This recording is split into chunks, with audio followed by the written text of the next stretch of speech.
Thinking क्या है, और उससे पहले हमने देखा था क्रिटिकल थिंकिंग, क्रिएटिव थिंकिंग क्या है।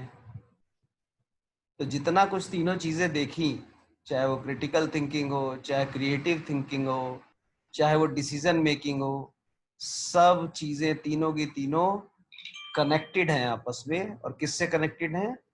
Problem solving. प्रॉब्लम सॉल्व करनी है हमें लाइफ की, विभिन्न जीवन में आने वाली छोटी बड़ी माइनर प्रॉब्लम, मेजर प्रॉब्लम, उनको समय समय पे हमें सॉल्व करते रहना है। समय समय पे सॉल्व करने का मतलब ये है कि आपको बाध्य हो जाएंगे आप कि आपको डिसीजन लेना ही पड़ेगा, छोटी से छोटी बात का भी और बड़ी से बड़ी बात का भी। प्रॉब्लम्स को अवॉइड नहीं कर सकते हैं। जब अवॉइड कर ही नहीं सकते हैं तो बेहतर है कि हम फेस करें। तो this is a screen showing many problems are there, और हमेशा आपका दिमाग काम करता ही रहता है कि अब मैं क्या करूं, तो अब क्या निर्णय लूं, बार बार इसी विचार विमर्श में लगे रहते हैं। और हमने लास्ट में ये वाली स्लाइड देखी थी कि यदि कोई प्रॉब्लम है नहीं है जीवन में तो भी कोई चिंता की बात नहीं है, प्रॉब्लम है और सॉल्यूशन नहीं है तो भी चिंता करने से कोई लाभ नहीं है, और प्रॉब्लम है और सॉल्यूशन है तो भी चिंता की कोई बात नहीं है। तो अल्टीमेटली एम ये है कि डोंट वरी, बी हैप्पी। तो आप चिंतित ना हो, बहुत ज्यादा टेंशन में ना आए, सिर्फ सॉल्यूशन सोचें कि क्या करना है, क्योंकि चिंता कुछ भी नहीं देने वाली। तो अब आगे हम बढ़ते हैं। तो प्रॉब्लम सॉल्विंग में बेसिकली अब हम स्टेप बाय स्टेप डिस्कशन करते रहेंगे। ये तो बहुत सारी चीजें एक साथ हो रही हैं, सिस्टम हैंग हो गया है। आवाज आ रही है ना आप लोगों को?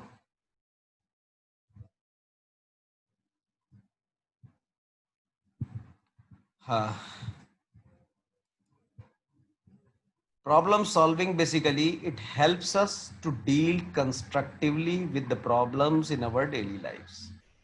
प्रॉब्लम सॉल्विंग की सबसे सिंपल परिभाषा यही हो सकती है कि ये एक टेक्निक है, ये आपकी दिमागी काबिलियत है जो आपको मदद करती है कि आप जो छोटी से छोटी बड़ी से बड़ी समस्याएं डेली लाइफ में आती हैं उनको कंस्ट्रक्टिवली डील करें। डिस्ट्रक्टिवली नहीं, कंस्ट्रक्टिवली। एस्केप नहीं करें, घबराए नहीं, डरे नहीं, नुकसान ना उठाएं, और उन प्रॉब्लम सॉल्व करते हुए जीवन में उन्नति प्राप्त करते रहें। ये प्रॉब्लम सॉल्विंग की सिंपलेस्ट डेफिनेशन है। अरे यार, it is very important for an individual to accept that there is a problem.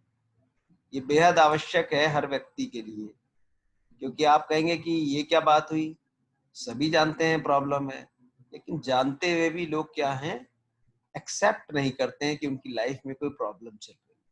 वो डिनायल मोड में रहते हैं, मतलब अपने आप को ही धोखा देते हैं कि हमें कोई प्रॉब्लम नहीं, हमें कोई फर्क नहीं पड़ता, ऐसा हो जाए तो भी क्या फर्क पड़ता है हमको। लेकिन अंदर ही अंदर वो डरे हुए होते हैं। तो बेहतर ये है कि हम ट्रुथफुल रहें, अपने प्रति भी सच्चे रहें, जिससे कि हम प्रॉब्लम को सही से सॉल्व कर सकें। Denial of the existence of problem might be attempted.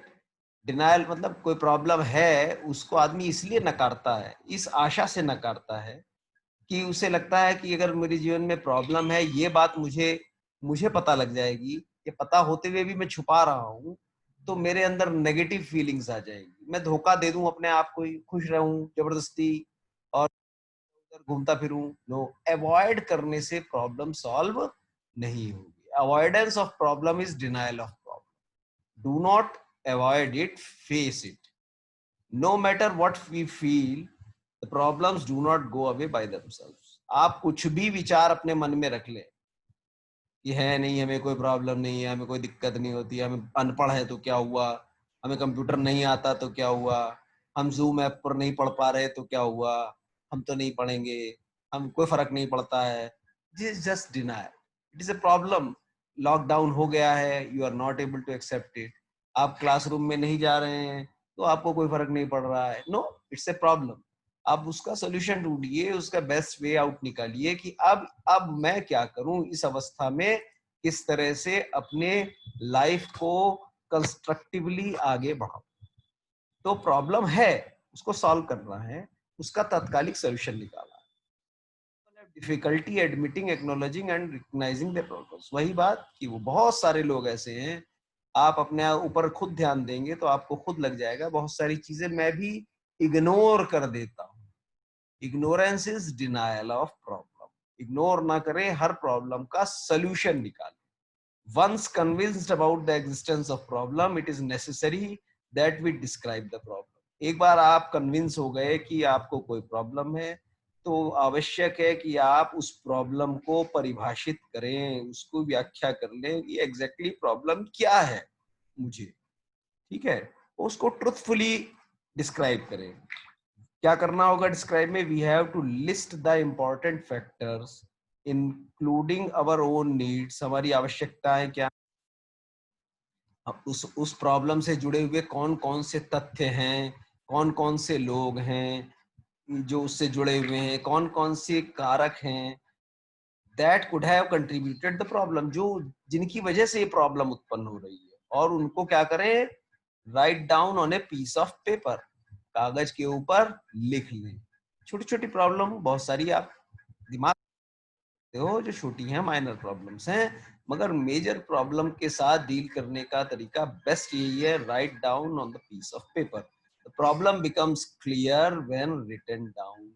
जब आप लिख लेते हैं तो आप ही को लगेगा कि अब मैं जब इस पर विचार करता हूं तो मैं कोई भी फैक्ट को छोड़ता नहीं हूँ, इग्नोर नहीं कर पाता हूँ, छूट नहीं जाता, मैं भूलता नहीं हूँ कोई बात कि ये फैक्ट्स हैं लाइफ के, प्रॉब्लम से जुड़े हुए तथ्य ये। then it is easy to find potential solution। तब आपको solution आसानी से प्राप्त होता है। We have to logically imagine the potential consequences of each option। अब आपको जो आप उसमें ऑप्शंस आपके पास आ रहे हैं प्रॉब्लम सॉल्विंग में, ये सब आप पहले पढ़ चुके हो डिसीजन मेकिंग के दौरान कि क्या क्या करना होता है, ऑप्शंस ढूंढने होते हैं। लॉजिकली इमेजिन करना है तर्क के आधार पे कि प्रत्येक ऑप्शन का क्या कंसीक्वेंस, परिणाम होगा, and decide on what we really need to do. Then you decide, तब आप निर्णय कीजिए कि एक्चुअली आप क्या करना चाहते हैं। What is best for our self, हमारे लिए सबसे उत्तम क्या है, ये आप तब निर्णय कीजिए। डिसीजन मेकिंग, निर्णय लेने की क्षमता या निर्णय लेने की प्रक्रिया based on as much information as we can gather. Decision making आपकी जो होनी चाहिए वो अधिक से अधिक सूचनाओं के आधार पर होनी चाहिए, जो आपको मैं पहले बता चुका हूं कैसे कैसे प्राप्त की जा सकती हैं।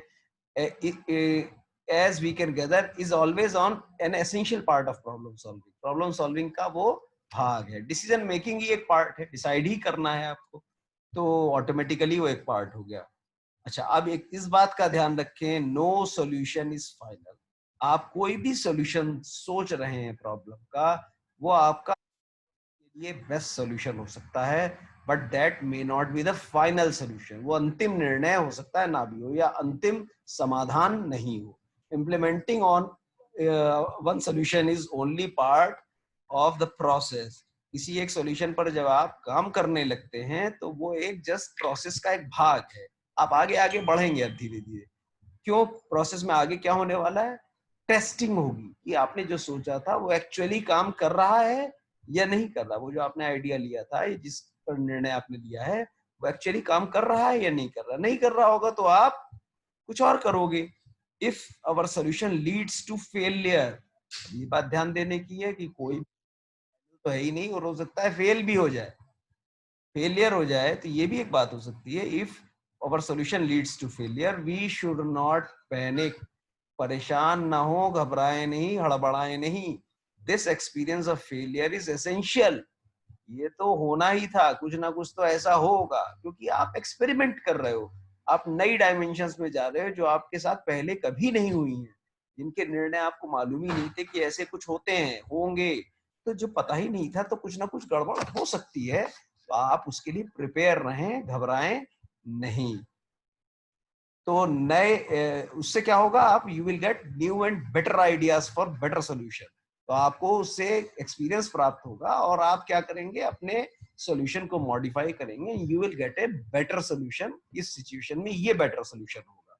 We have to keep trying, fail होने के बाद कीप ट्राइंग, फिर से ट्राई करो।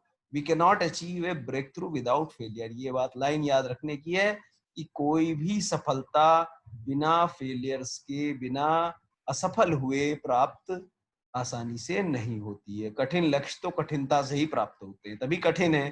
Failure is the evidence, failure एक सबूत है इस बात का कि that we are pushing the boundaries of our experience. क्या किस बात का सबूत है? कि हम अपने अनुभव की सीमाओं को बढ़ा रहे हैं, अर्थात हमारा अनुभव बढ़ता जा रहा है। धीरे धीरे हम और ज्यादा अनुभवी होते जा रहे हैं। फेलियर्स से आपको अनुभव होते हैं। डिफाइनिंग अवर प्रॉब्लम सॉल्विंग में, defining our problem is a process of helping our self, अपनी ही मदद करना है। Defining our problem to discover the core issue, की कोर इशू क्या है। हो सकता है ऊपर से दिख कुछ रही हो और उसके पीछे कारण कुछ हो। एग्जाम्पल के लिए सपोज एक क्लास चल रही है, टीचर ने आके स्टूडेंट को बहुत डांटने लगा। तो प्रॉब्लम क्या है? टीचर डांट रहा है, क्यों डांट रहा है? एक्चुअली उसके घर में कुछ प्रॉब्लम है, वहां से वो टेंशन में आया है। तो कोर इशू इज घर में प्रॉब्लम। कहाँ आ रहा है? कि क्लास में आ रहा है। एक जस्ट मैंने एग्जांपल आपको दिया कि कोर इशू कुछ और हो सकता है, कोई मूल कारण कोई और हो सकता है, लेकिन प्रॉब्लम कहीं और दिख रही हो सकती है। शरीर में रोग कहीं और, बुखार हो जाता है तो बुखार कोई अपने आप में बीमारी नहीं है। हो सकता है पेट में इन्फेक्शन हो सकता है आई में इन्फेक्शन हो सकता है लंग्स में इन्फेक्शन हो, कहीं और इन्फेक्शन हो रहा है उसकी वजह से। तो बुखार इज जस्ट ए सिम्टम, वो तो एक लक्षण है। प्रॉब्लम तो लक्षण के रूप में नजर आती है, एक्चुअली मूल कारण कहीं और होता है। So that we will not be distracted by the insignificant details. तो कोर इशू को पकड़ा जाना जरूरी है, जिससे छोटी छोटी जो, जिनको हम इनसिग्निफिकेंट मान रहे हैं, वो कुछ उनसे डिस्ट्रैक्ट नहीं हो, जो बेकार की बातें उनसे कि भाई ये क्यों हुआ, ये क्यों हुआ, उन चीजों पे मूल ना, उस पे ध्यान ना दे, मूल कारण पर आ जाएं किसी तरह से। when we are able to see what our problem really is, मतलब आपने कोर इशू पकड़ लिया, then and what the causes are, come very close to the solution। जैसे ही कोर इशू आपकी पकड़ में आ जाता है तो सॉल्यूशन भी आसान हो जाता है पकड़ना। Now what is most important is to continue our analysis by writing all the possible ways of tackling the causes. अब वही है, अल्टरनेटिव्स लिखने हैं कि जो कोर इशू आपने पकड़ लिया है उसका सॉल्यूशन ढूंढने के आपको पॉसिबल वेज निकालने हैं कि इसका अब निदान किस तरह से हो, किन किन तरीके से हो सकता है।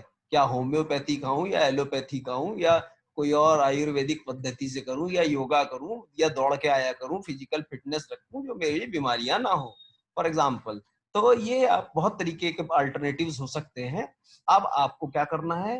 This requires creative thinking. अब क्रिएटिव थिंकिंग शुरू हो जाती है, मतलब thinking out of the box. मूल सीमाओं से आगे जाकर आपको सोचना है, beyond the usual frame of reference. जो सामान्य सीमाएं हैं, सामान्य संदर्भ हैं, उनसे आगे जाकर आपको निर्णय करने चाहिए। क्रिएटिव थिंकिंग तब शुरू होती है। Specifically it means finding solutions beyond our usual and traditional ways. जो पारंपरिक तरीके हैं उनसे आगे जाकर भी यदि कोई समाधान प्राप्त हो रहा है, वो भी ट्राई करने के लिए हम तैयार हो प्रॉब्लम के लिए, तो सॉल्यूशन और बेहतर आएगा। We are often limited by our past experiences. हम अपने पूर्व अनुभव के आधार पर अपने आप को खुद ही बांधे रखते हैं, सीमित रखते हैं। हम इससे ज्यादा आगे नहीं जाएंगे। We dare not think differently. हम अपने आप को ही चेतावनी दे देते हैं, इससे बाहर ना सोचना भाई, ये सब नहीं, मैं तुमने कभी किए ही नहीं, तुम कर ही नहीं पाओगे। अपने आप को खुद ही नेगेट करते हैं। To go beyond the traditional boundaries of doing things we need to empower ourselves. अपनी जो ट्रेडिशनल बाउंड्रीज, पारंपरिक सीमाएं हैं, उनसे बाहर जाने के लिए, बाहर काम करने के लिए हमें क्या करना पड़ेगा? अपने आप को सशक्त करना पड़ेगा। किससे? With more information. और ज्यादा सूचनाएं हमारे पास हो, जितनी सूचनाएं उतने ही समाधान प्राप्त होंगे। Through newspaper, radio, TV, classmates, parents, teachers, relatives, friends, जितने माध्यम अलग अलग सूचना के हो सकते हैं, उनके द्वारा आपको अधिक से अधिक सूचना एकत्रित करनी चाहिए। तब आप एम्पावर हो जाएंगे, आप सशक्त हो जाएंगे सूचनाओं के आधार पर कि आप पे ये भी इंफॉर्मेशन है, आप पे ये भी इंफॉर्मेशन है। तो प्रॉब्लम सॉल्विंग एक्चुअली अगर देखा जाए तो क्या है, problems are often opportunities in disguise. जो छुपी हुई, मतलब परेशानी के पीछे छुपी हुई अवसर हैं। प्रॉब्लम्स क्या हैं? परेशानियों के पीछे वे छुपे वे अवसर है। When we escape from problems, we give up opportunity. अगर हम प्रॉब्लम से भागते हैं तो हम उस अवसर को खो देते हैं। कौन से अवसर को? To develop our skills and potentials. अपनी स्किल, अपनी कौशल और क्षमताओं को बढ़ाने का अवसर आपके पास है प्रॉब्लम के रूप में। आप उसको अटेम्प्ट करें, उसको सॉल्व करें, you will be empowered. Once we resolve our problems, we will find ourselves happier. एक बार आपने इस प्रॉब्लम सॉल्व कर दी, आपसे ज्यादा कोई खुश हो नहीं सकता है। आपको इतना सेटिस्फाइड फील होगा, कह नहीं सकते। मोर फुलफिल्ड, आप संतुष्ट फील करेंगे अपने आप को। And more ready to confront new issues. और फिर आपको लगेगा यार अब आप नया चैलेंज चाहिए। आपने एक छोटी सी नहर तैर के पार कर दी, अब लगेगा यार अब नहर तो मुझे तैर लेता हूँ, अब मैं गंगा नदी को तैर के पार करूंगा। फिर आप सोचोगे समुंदर को तैर के पार करूंगा। You will take new challenges. Tackling problem involves the use of our mind. तो जो प्रॉब्लम होती कैसे सॉल्व? दिमाग से होती है, दिमागी इन्वॉल्वमेंट है उसमें सारा कुछ। The process enhances our capacity to solve greater problems. तो प्रॉब्लम सॉल्विंग करने से ही आप में, आपके अंदर क्षमता आती है कि आप उससे भी बड़ी प्रॉब्लम सॉल्व कर सके। फर्स्ट स्टेप में कोई बहुत बड़ी प्रॉब्लम सॉल्व नहीं होती, पहले छोटी छोटी प्रॉब्लम सॉल्व की जाती हैं और फिर बड़ी की जाती हैं। This is a process of problem solving. सबसे पहला प्रोसेस में स्टेप है आइडेंटिफाई द प्रॉब्लम। सबसे पहले प्रॉब्लम को समझो, उस फिर प्रॉब्लम को एक्सप्लोर करो, उसको फैलाओ, उसके बिंदु लिखो, कारण लिखो कि क्या क्या कारक हैं, उसके समाधान भी लिखिए कुछ कुछ। ठीक है, उन समाधान क्या क्या हो सकते हैं। फिर उनमें से आप गोल सेट कीजिए कि और चूज कीजिए कि मेरे बेस्ट अल्टरनेटिव समाधान के कौन कौन से हो सकते हैं।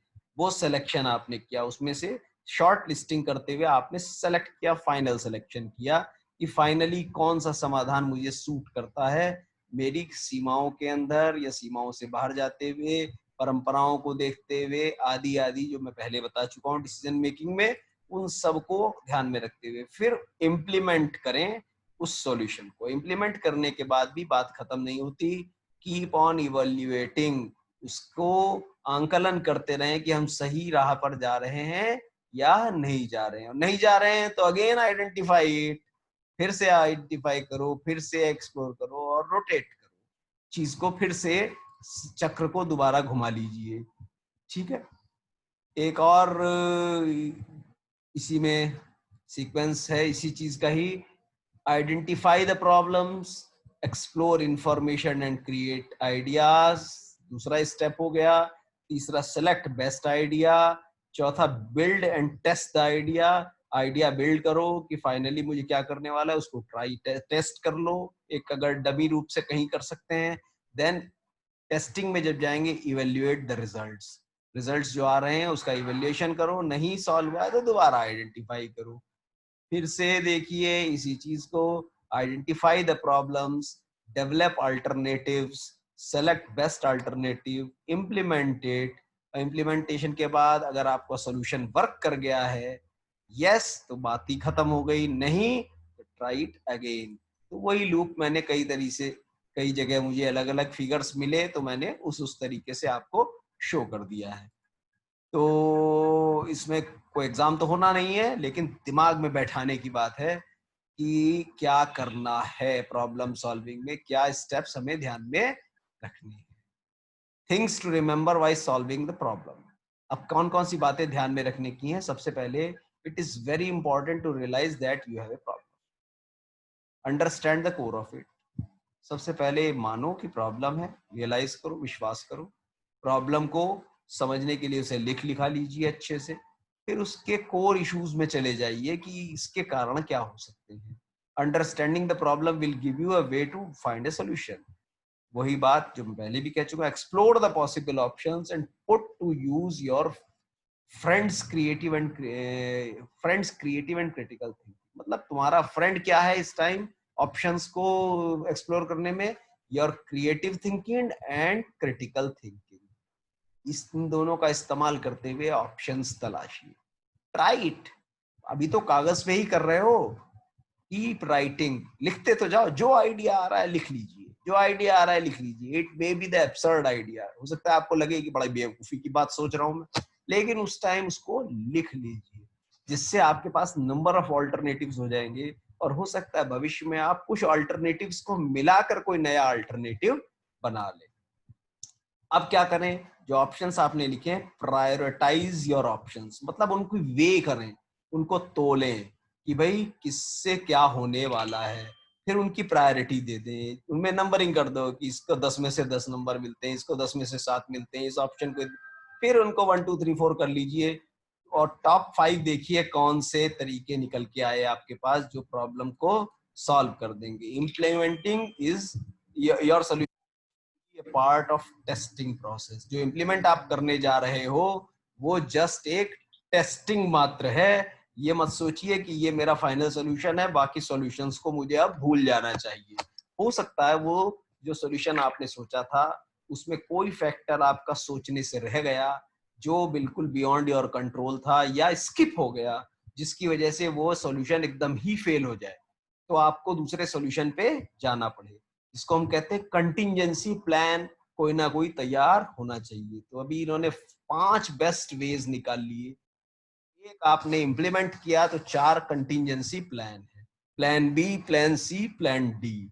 वेदर योर अब आप देखिए टेस्टिंग प्रोसेस में क्या होना है, बेसिकली ये देखना है कि whether your idea is working और नॉट, काम कर रहा है या नहीं कर रहा है। If solution leads to fail, do not panic, परेशान ना हो, हड़बड़ाएं नहीं। अब कुछ चीजें एनालाइज करने की हैं while solving the problem या before solving the problem। वो क्या है कि ह्यूमन बिहेवियर देखने वाली चीज है, कि क्योंकि बहुत सारी समस्याओं में मनुष्य का स्वभाव ही एक समस्या है। बहुत सारे लोग मनुष्य हमसे जुड़े हुए हैं। Human behaviour is like a ripple in the water. Water का मतलब क्या है कि जैसे शांत पानी में पत्थर डाल दिया जाए तो एक लहर पैदा होती है, और लहर वो धीरे धीरे आगे बढ़ती है। आगे बढ़ती है तो किसी और चीज से टकरा रही है। किसी और चीज से टकराने का क्या मतलब है कि कोई और ह्यूमन बीइंग है, वो उसे भी अफेक्ट करेगी, उसका व्यवहार भी परिवर्तित हो जाएगा, फिर उससे भी रिपल्स निकलेंगी एक तरह से। इसको हम कहते हैं वाइब्स निकलना। आज की डेट में बहुत सारे लोग ये वर्ड यूज करते हैं, पॉजिटिव वाइब्स आ रही हैं, नेगेटिव वाइब्स आ रही है। वाइब्स बेसिकली प्रभाव है एक तरह का, उससे बाहर एनर्जी के रूप में आ रहा है। उसके व्यवहार से दूसरे पे व्यवहार पे फर्क पड़ा, दूसरे से तीसरे पे फर्क पड़ा, तो वो रिपल आपकी बढ़ती चली जाएगी। तो ये बड़ा इंपॉर्टेंट है, रिपल फैक्टर को ध्यान रखना। हाउ कैन वी कंट्रोल और change the ripples we send out? क्या ये संभव है प्रॉब्लम सॉल्विंग के दौरान किसी आइडिया में कि इससे बहुत कम रिपल्स बाहर आए, मतलब जो मैं अप्लाई करने जा रहा हूं उसका दुष्प्रभाव, बुरा प्रभाव दूसरों पर कम पड़े? ये हम कंट्रोल कर सकते हैं या नहीं कर सकते हैं, ये देखने के बाद। How you ever change someone's day for better by something you do? क्या किसी का, मतलब ऊपर वाली बात को ही जोड़ लो यहाँ पर, कि क्या जब आप कुछ करते हैं तो क्या आप किसी का दिन उससे अच्छा हो जाता है आपके व्यवहार से, या किसी का दिन उससे खराब हो जाता है? तो दैट इज रिपल। आपके व्यवहार का प्रभाव दूसरों पे पड़ रहा है। What ripples would you like to change at school? अब आप ऐसे सोचो कि क्या स्कूल में आपका जो व्यवहार है वो किस प्रकार आप बदलें कि जिससे दूसरों पर प्रभाव कम पड़े। घर में अपने व्यवहार में किस तरह का परिवर्तन करें, समाज में अपने व्यवहार में किस तरह का परिवर्तन करें। तो ये व्यवहार, ह्यूमन बिहेवियर के बारे में 4-5 क्वेश्चन पॉइंट आउट करते करते आप तक सीमित कर दिए हैं कि आपके व्यवहार में ही, अपने व्यवहार में ही, पहले ह्यूमन बिहेवियर की बात कर रहा थे, अब मैं ये कह रहा हूं कि आप अपने में ही देखो कि क्या आपका अपना व्यवहार ऐसा है कुछ कि जिससे कुछ अच्छा हो सकता है, क्या आप कुछ बदलाव मांग रहा है, नहीं मांग रहा है। कंक्लूजन क्या है ऊपर की 4 क्वेश्चंस का? A persons decisions and actions can have a far-reaching effect on other people. आपके डिसीजन, आपके एक्शन का दूरगामी परिणाम होता है जो अन्य व्यक्तियों पर पड़ता है। एंड फ्यूचर इवेंट्स, आपके भविष्य पर भी, भविष्य में होने वाली घटनाओं पर भी उसका परिणाम होता है। So while making a choice from the available options, one should carefully think what effect, ध्यान से सोचना है एक व्यक्ति को चॉइस में से सेलेक्ट करते समय कि जो मैं करने जा रहा हूँ उसका क्या पॉजिटिव होगा, नेगेटिव होगा, will that option have on him, उस ऑप्शन का दूसरों पर, अपने पर, दूसरों पर, फैमिली मेंबर्स पर, फ्रेंड्स पर, सोसाइटी पर क्या प्रभाव पड़ेगा।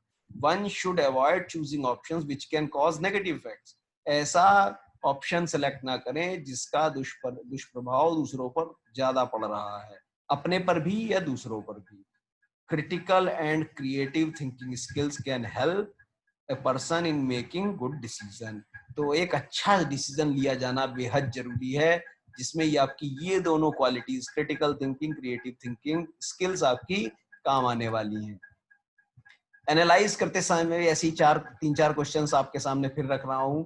What does any action do, मेरा ये व्यवहार क्या करेगा, मतलब जब मैं कुछ करूंगा, कुछ एक्शन लूंगा तो उसका कुछ प्रभाव पड़ेगा, इसको बोलते हैं cause and action, cause and effect. Cause and effect, हर प्रभाव का कोई कारण होता है। Cause is something else to happen, तो कुछ आपका एक्शन है वो कॉज बन गया, वो कुछ और परिणाम कर रहा है दूसरे का भी। आप किसी को थप्पड़ मारेंगे तो पलटकर आपको भी मारेगा, तो एक आपने क्रिएट किया एक्शन जिसका इफेक्ट यह है कि लौटकर थप्पड़ खुद भी खाना पड़ गया। तो ये कॉज एंड इफेक्ट है basically. Do I have choices about our actions, तो ये देख लें अपने एक्शंस के बारे में, क्या आपके पास चॉइसेस हैं जिसके कॉज इफेक्ट में क्या रिलेशनशिप आ रही है, इस पर आप ध्यान दे पा रहे हैं या नहीं दे पा रहे हैं। हाउ आई बिहेव, मैं व्यवहार कैसे कर रहा हूं या उस वक्त मैंने कैसा व्यवहार किया था। Can I cause good things to happen by the choice, तो जो चॉइस मैंने ली थी उससे कुछ अच्छा कर सका मैं या नहीं, कुछ उसका अच्छा रिजल्ट आया या नहीं आया। कंक्लूजन क्या है, we can cause good things to happen by carefully assessing different options. जो हमारे पास डिफरेंट ऑप्शंस हैं उनको अगर हम ध्यान से असेस करें तो हम ऐसा कर सकते हैं, ऐसे ऑप्शन की तलाश कर सकते हैं, ऐसा ऑप्शन सेलेक्ट कर सकते हैं, ऐसा डिसीजन कर सकते हैं जिससे अधिक से अधिक लोगों में अच्छी भावना जाए, उनका व्यवहार अच्छा हो हमारे प्रति। जब फाइनल चॉइस बना रहे हैं तो ये बड़ा इंपॉर्टेंट कंक्लूजन है जो आप रखे दिमाग में। अब एक जस्ट छोटी सी एक्सरसाइज है। रमा एक लड़की है 16 साल की, girl catches her school bus from A near by bus stop. अपने वो बस स्टॉप से बस पकड़ती है जो थोड़ी सी दूर है, सुबह 8 बजे बस पकड़ती है। From her house till the bus stops is a 10 minute walk, 10 minute की वॉक करीबन उसे करनी पड़ती है। उसने देखा रमा ने कि एक अननोन व्यक्ति उसका रोज पीछा करता है बस स्टॉप। तो रमा ने उससे अच्छा नहीं लगता है कि कोई आदमी उसका पीछा कर रहा है, क्यों कर रहा है समझ नहीं आ रही उसे बात। वो डर लगता है उसको ये भी डर लगता है कि अपने पेरेंट्स को कैसे बताए, अपने दोस्तों को कैसे बताए, तो समझ ही नहीं आ रहा उसे, कुछ कंफ्यूज्ड है बहुत ज्यादा। What are the options available to her. अब आपके लिए मैं खोल देता हूं और आप सोचो कि आपके पास क्या क्या ऑप्शंस हो सकते हैं, रमा को क्या करना चाहिए। प्रॉब्लम है, दिस इज ए प्रॉब्लम। वो अपने पेरेंट्स को भी नहीं बता सकती, पेरेंट्स उसके बड़े कंजर्वेटिव से हैं। मम्मी पापा इतना ओपन ना हो, मम्मी पापा को इन्फॉर्म कर देना चाहिए, मम्मी पापा को इन्फॉर्म करना चाहिए। मम्मी पापा को अपने टीचर को इन्फॉर्म करना चाहिए इस बात को। टीचर उसके घर पे क्या करेगा, टीचर घर पे क्या करेगा, अपने टीचर को भी बोलना चाहिए। अब अपने अपने आइडियाज सोचो जरा, जो आपके दिमाग में आते हैं स्लाइड में। मैं पापा से पहले बोलना चाहिए कि कैसे कर रहा है मेरे साथ, बहुत बढ़िया। और बताइए। उसके बाद तो सोचेंगे, कुछ देखेंगे उसके बारे में। चलो हम अब सोल्यूशन देखें। उसने एक तो idea सर यही है कि तो लड़की को डायरेक्ट बात करना चाहिए उससे। क्या बोले? लड़की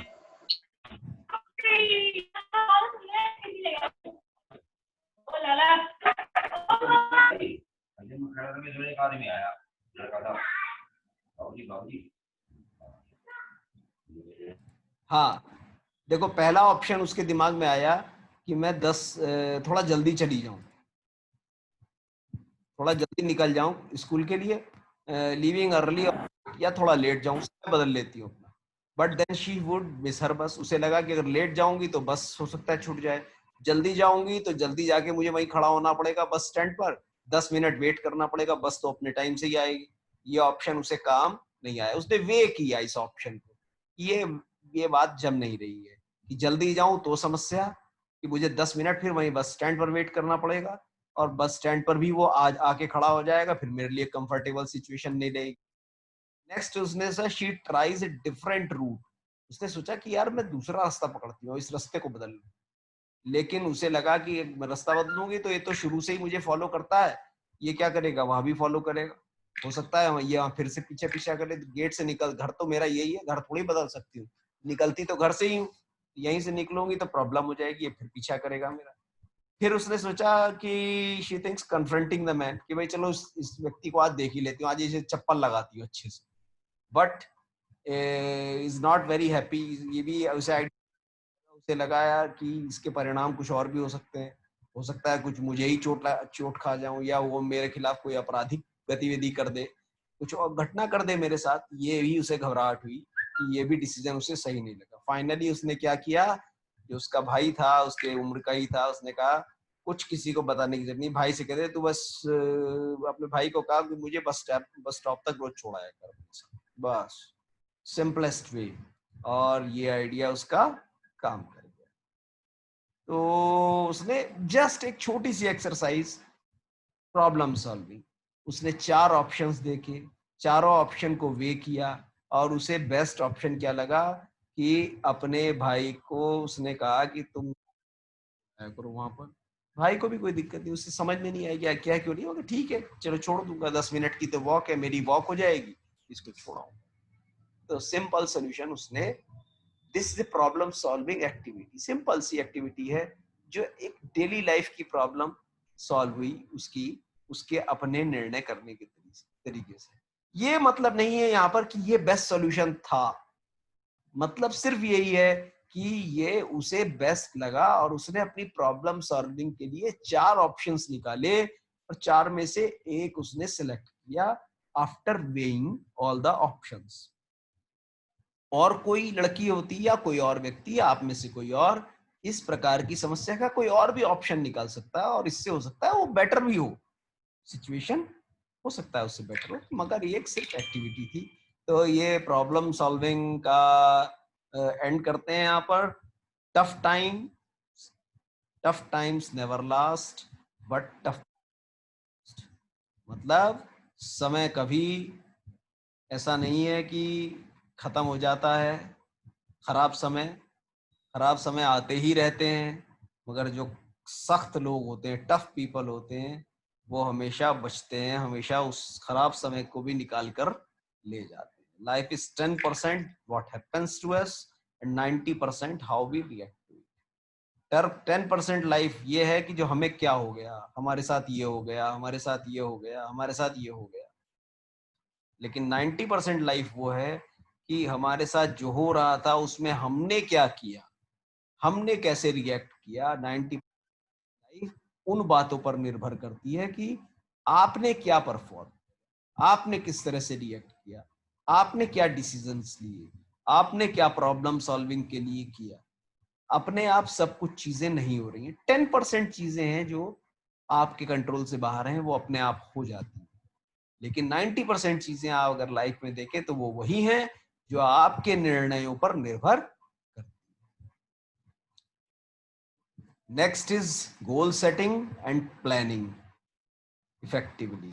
तो गोल सेटिंग एक वर्ड आया था कि अपने लक्ष्य बनाना और उनकी प्लानिंग कैसे की जाए अच्छे से। समय हालांकि 1 ही मिनट बचा है, मगर देखते हैं इसको किस तरह से हम खत्म कर सकते हैं।